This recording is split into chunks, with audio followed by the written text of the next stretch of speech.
name something you would not necessarily expect a Republican congressman to say.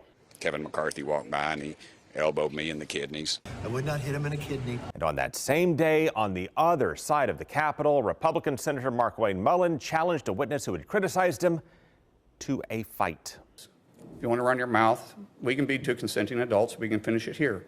Okay, that's fine. Perfect. You want to do it now? I'd love to do it right now. Well, stand your butt up then. You stand your butt up. Now, when Bernie Sanders said he's counting on all of us to continue fighting, that's not what he meant. Oh, hold on. Big guy. Oh, stop it. Is that your solution, everybody? No, sit down.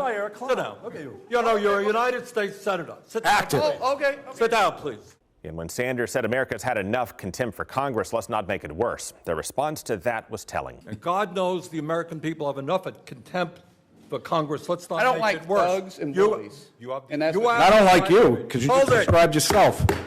Hold it. And this is a sign of the changing times in which we live, and the politicians merely reflect it in their behavior and that volley of insults. You look like a Smurf here, just going around and all this stuff. Well, Dr. Susan McManus explained what's happening here when she sat down with us. She said our society and politicians are mimicking the stuff they watch on reality TV. Reality shows, regardless of what it is, whether it's wrestling or, some sort of talk show or dating program or whatever else, the one that can be the most vicious with their opponent is the one that gets people excited. We have come to that where, combat politics is pervasive, just like combat is the common word that you see in a lot of these reality shows. The society itself has changed. Meaning our society already had an interest in the conflict that drives reality shows, which is why those shows took off in the first place. And then when a former reality TV star took off in politics in 2016. As I say, crooked Hillary, crooked Hillary. So when little Marco spews his crap, big crazy Bernie. He's a crazy man. Lion Ted.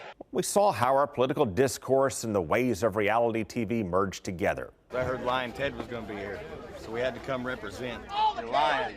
Once again, Lion Ted! And the dialogue just played out like one of those shows. America is a better country without you. And as the media splintered into thousands of sites and channels that tend to focus on either right-wing or left-wing commentary, well, the politicians discovered that talking trash gets far more attention than talking policy. When I ran for president, I got more coverage on the days that I said bad things about other people than I did anything else. I gave speeches about child tax credit, I gave speeches about foreign policy, I gave speeches about all sorts of things.